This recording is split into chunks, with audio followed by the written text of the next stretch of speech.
Hoy hablaremos de casas, inmuebles y dinero que todos hemos perdido. Sí, todos. Esta residencia de 200 metros cuadrados en un lujoso condominio de Miami es solo un ejemplo, porque hay millones de dólares en propiedades y cuentas de sentenciados por narcotráfico y corrupción que el Estado ha perdido. Todo por culpa de jueces incapaces o corruptos. Eso lo dirán las autoridades. Yo no lo conozco, señorita. Lo ocurrido, por ejemplo, en el caso Ceballos no tiene nombre. El Estado ha perdido más de 2,5 millones de dólares en inmuebles. Esta casa en Miami es solo la cereza del pastel. La propietaria era la peruana Sandra Sánchez, esposa del hoy preso narcotraficante Fernando Ceballos. ¿Recuerdan? Él era el dueño de Aerocontinente, la aerolínea nacida para volar. En los años 90 los Ceballos conquistaron los cielos y la tierra. Sus aviones se reproducían y a sus fiestas y favores se rendía lo más granado de la política, el periodismo y el empresariado. Con la caída del gobierno de Alberto Fujimori, el imperio de Aerocontinente se desintegró. El rumor de sus vínculos con el narcotráfico finalmente se judicializó. Un abuso de autoridad, este es un abuso de autoridad. Quieren probar a lo que nunca han podido probar. Fernando Ceballos fue procesado y sentenciado a 20 años de prisión por narcotráfico. El lunarejo está en Piedras Gordas y ahora él y gran parte de su familia enfrentan un nuevo juicio por lavado de activos. En el marco de este proceso, que todavía no termina, un juez en el 2007 ordenó la incautación de todos los bienes que estaban a nombre del clan: oficinas, almacenes, departamentos, cocheras y esta residencia en la zona llamada El Doral de Miami, propiedad de Sandra Sánchez, esposa de Fernando Ceballos. La casa, de unos 200 metros cuadrados, está valorada en más de 350.000 dólares.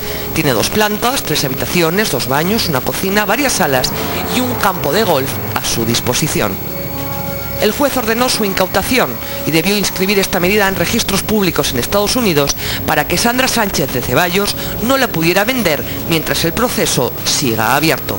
Pero el juez no inscribió el bloqueo en registros públicos y la señora Ceballos, hábilmente y aprovechando la inacción judicial, vendió la casa a un tercero por 300.000 dólares en el 2009. Así consta en este contrato de compra-venta de Miami, Florida.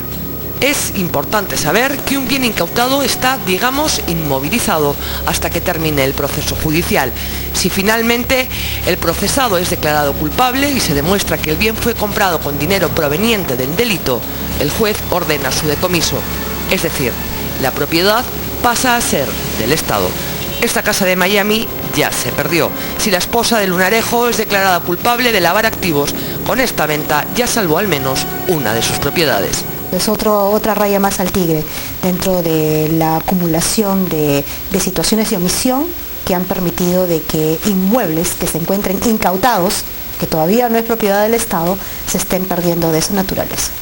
Dice que es una raya más al tigre porque la nueva Comisión Nacional de Bienes Incautados, que ella preside, ha descubierto que tan solo en el caso Ceballos, 12 inmuebles con orden judicial de incautación no tienen su respectivo bloqueo en los registros públicos. Es decir, los Ceballos pueden hacer y deshacer a su antojo. Es solo en el caso Ceballos, que ha sido uno de los casos más sonados de narcotráfico, se estima de que el hecho de no haber anotado la medida de incautación en la partida registral se ha perdido aproximadamente 2,5 millones de dólares.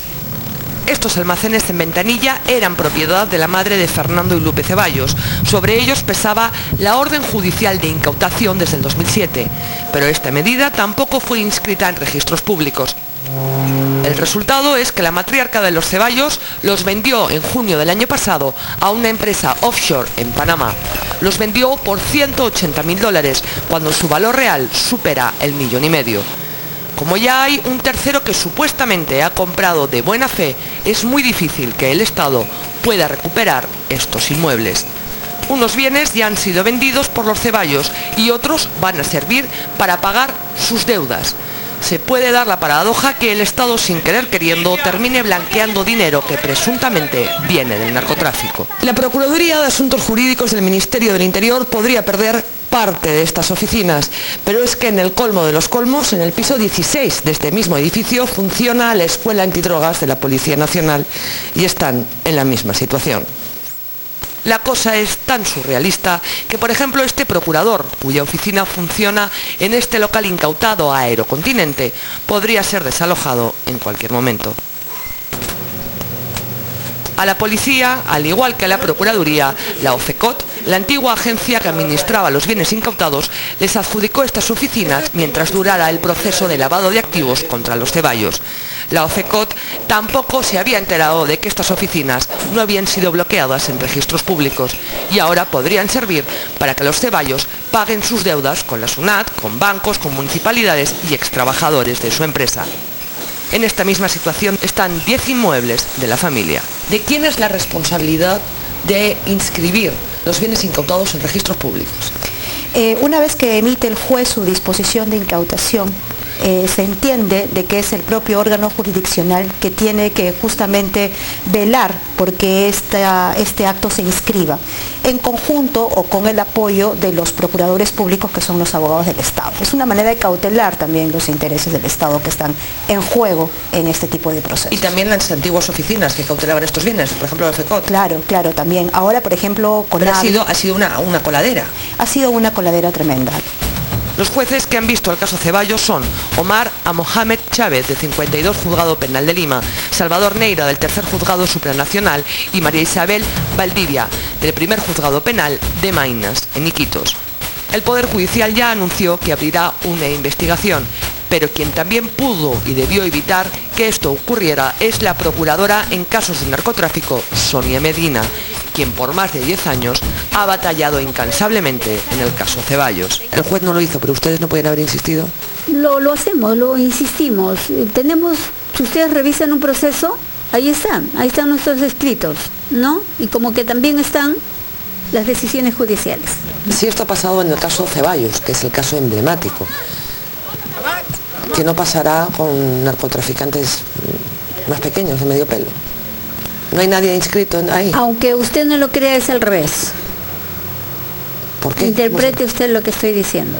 ¿Por qué? ¿Porque no hay coima? ¿Porque la gente no se olvida? No, en otros casos. porque simplemente a veces, en el caso de otros narcotraficantes que usted lo llama de medio pelo. O sea, quiero decir, comparado con Ceballos. No, obviamente esto no hay mucho problema. Y no hay mucho problema en tener que hacerlo. ¿Por qué? Entonces, cuando se tratan a veces de personas que por un motivo u otro, ¿no?, puede causar ciertos remilgos en hacerlo, simplemente no se hacen. Entre unos y otros, la casa se ha quedado sin barrer y todos hemos perdido millones de dólares. La CONAVI, que ahora administra este caos, ha heredado más de 1.700 inmuebles incautados y decomisados a personas sentenciadas o procesadas por corrupción y narcotráfico. La CONAVI estima que el 40% de los bienes incautados no tienen todavía su bloqueo en registros públicos, es decir, podrían ser vendidos a terceros en cualquier momento. La situación es tan vergonzosa que el propio Premier ha tomado cartas en el asunto. Definitivamente corrupción sí ha habido, de hecho hemos denunciado ya 24 casos, se están denunciando a funcionarios porque estamos hablando de delitos de peculado y también a los terceros que han querido sorprender al Estado con estas adquisiciones. Así que yo aconsejaría a toda esta gente que sabe lo que ha hecho, que trate de ponerse a derecho y que colabore con las investigaciones porque vamos a llegar hasta el final. Pero aquí no termina la cosa si hablamos de bienes incautados. Queremos, señor Presidente de la República, expresarle con la más absoluta claridad la renovación de nuestra disciplinada subordinación y lealtad que le debemos en su calidad de jefe supremo de las Fuerzas Armadas y de la Policía Nacional. El que fuera durante el gobierno de Alberto Fujimori ministro del Interior y comandante general del Ejército, José Villanueva Ruesta, tiene sobre sus espaldas varias sentencias por una decena de delitos, incluido el enriquecimiento ilícito. Bien, pues varios jueces, en primera y segunda instancia, le han permitido pagar la reparación civil de 35 millones de soles con los bienes que le habían sido incautados, así como lo oye. Por ley, la reparación civil se debe pagar con el patrimonio lícito del sentenciado. Era absolutamente claro que esos bienes habían sido adquiridos con dinero ilícito, por lo tanto tenían una procedencia ilícita y por lo tanto habían sido incautados previamente y debieron ser decomisados. Pero ha valido para pagar. Y sin embargo, exacto, sin embargo, la sala en primera instancia ordena que esos bienes sirvan para pagar la reparación civil y la Suprema confirma esa decisión erróneamente.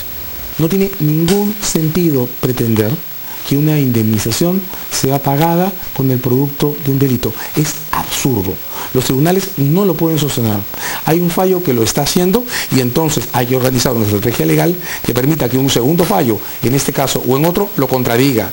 De manera que esta regla quede desterrada, porque esta regla no puede existir. No debería estar en este fallo. No debería estar en ningún fallo. No está en las leyes y no debería estar en las prácticas de los tribunales. De modo que lo que tenemos es un problema muy grave. Tenemos un tribunal que es un buen tribunal que ha dado una pésima sentencia. Aquí ya está todo perdido. En el 2007 el procurador de turno no dio la voz de alerta y ahora al nuevo procurador, a Julio Arbizu, le toca la difícil tarea de al menos intentar cobrar la ilegal reparación civil. Los bienes son propiedad de la sociedad gananciales, los comparte con la esposa y entonces con suerte podremos únicamente cobrar la mitad del valor de esos bienes para pagar la reparación civil. Algo similar puede ocurrir nada menos que con Alberto Venero, el principal testaferro de Vladimiro Montesinos. Una sala, en primera instancia, le ha permitido pagar la reparación civil con parte de los 20 millones de dólares que se le encontraron en sus cuentas en Estados Unidos. Dinero mal habido de la corrupción.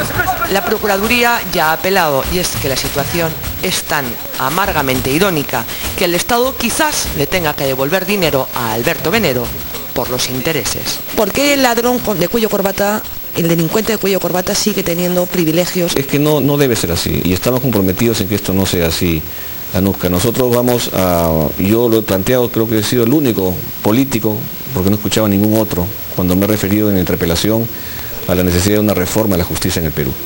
Y creo que es un momento que todos estemos indignándonos, porque creo que es con lo que hay que comenzar, para poder plantear una reforma de la justicia. Y la reforma de la justicia tiene que estar vinculada a reducir la provisionalidad de los jueces. Tenemos el 60% de jueces provisionales, es decir, gente que no tiene seguro su puesto y está ahí por algún favor a lo mejor o por alguna situación que no está de acuerdo al marco legal en el cual tiene que actuar un juez.